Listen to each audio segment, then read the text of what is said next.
Ladies and gentlemen, today we're going to talk about a new game that I really hope is coming out soon, because as we all know, or some of us actually know, is that this game has been gone missing for quite some time, and it is no other than Ripout. Ripout is a co-op horror shooter game that takes place in space, and I love space and I love first-person shooters, so it's the perfect combo for me so far. Let's continue. In this game, you and your team will fight through an abandoned mutant-infested spaceship, collect loot and customize your character in search of the last remaining bastion of humanity. The game has a high variety of reconfigurable monsters, which are genetically altered beings that can attach smaller mutants to their bodies, making them stronger and more unpredictable. You'll never know what to expect from your enemies. And in my ears, that sounds like a pretty unique mechanic, like you never know what type of enemy you're going to fight next. And already it is sounding quite unique, but a little bit of scary as well. I mean, mutants that can morph into each other, that's some freaky stuff, but they're not as scary as rats. Those who were in my live stream, they know. I just did that. Oh shit, that scared the living crap out of me. Holy macaroni balls. But we don't have to worry too much, because we got something really freaky as well, and that is our very own pet gun. Your pet gun is a sentient biotech that you can customize and use to fight against these monsters. You can also use it to retrieve critters, attack enemies, or even activate support mods. Whatever those really are, I'm not 100% sure. And that sounds freaking fantastic. We got something to make the scary a little less scary with our own scary. Did I just make any sense whatsoever? It's so dumb. It's so dumb, it's brilliant. No!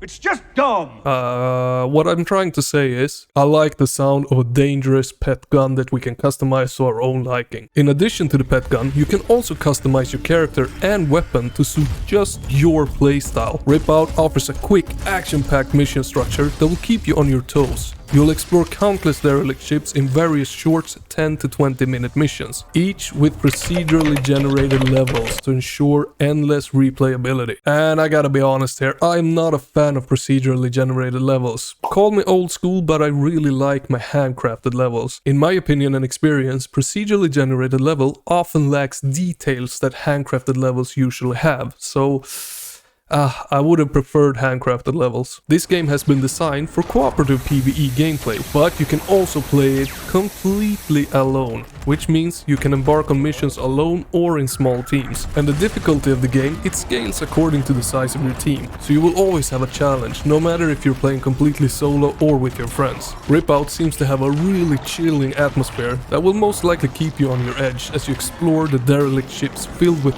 countless unexpected horrors lurking around every corner. You'll unravel the fate of humanity, alone or with friends, in a co-op sci-fi first-person shooter experience that promises to keep you entertained for hours on end. I hope they don't rely too much on those procedurally generated levels for that, but honestly, I'm really liking what I'm seeing here. This game looks like it's just right up my alley. And I do know that there was a playtest for this back in the day. It was actually a free demo out, but I never got to play it. Did you? Leave a comment down below, let me know what you thought about the game. Also recently, there was a closed beta test for this game, but I didn't play that either, so I can't comment anything on that. Did you? Leave a comment down below. However, what I'm trying to say here is that the development of this game, even though it's been long, it is in full speed and it is really healthy so far. I think that they reamped a lot of things in the game, judging from feedback from the demo, and that's why it has taken such a long time. But that is a really good sign, because that means that they are listening to the community. So thumbs up for that. Now, just as I said, the game has been in development for several years, but the developers are working hard on the game and it is far from dead.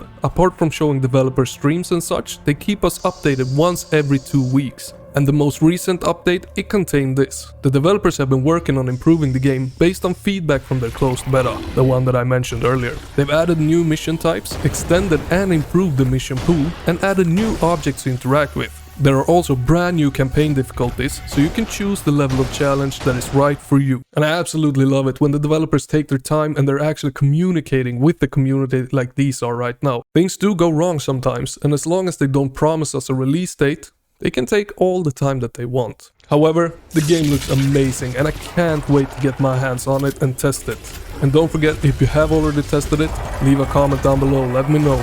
However, whenever the game releases, before you go and buy it, don't miss my full review on it, because this is one of those games that I will 110% do a review on as soon as it drops. But as we know, we still have to wait until it releases, and while we do that, don't miss these awesome videos.